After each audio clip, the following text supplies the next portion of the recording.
Hello and welcome back. In today's video, we'll be explaining a useful tool available in the 4.0 firmware, the MIDI and CV metronome. Press Shift and Rec button to access the recording settings, where you can find quantization and different behaviors for recording. You can access the second page of parameters in this menu by holding Shift and pressing the Rec button again. Starting from the left, the first encoder enables the countdown and sets the duration. The second encoder selects the CV or gate output for the metronome. Note that the CV metronome is an audible signal of 5 volts peak to peak, ready to be connected to your mixer or headphones.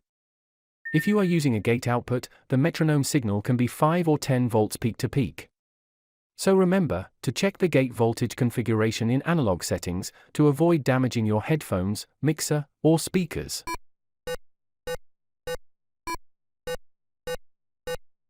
Instead of an audible signal, you can select with the third encoder the MIDI channel to output a MIDI metronome signal in the form of note-on and note-off messages.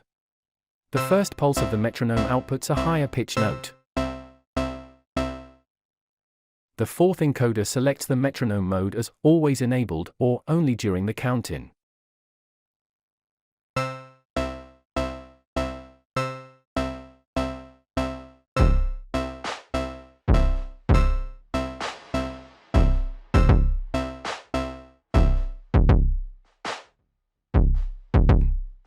In summary, the MIDI and CV metronome included in the 4.0 firmware offers a useful tool to enhance your OXI One recordings.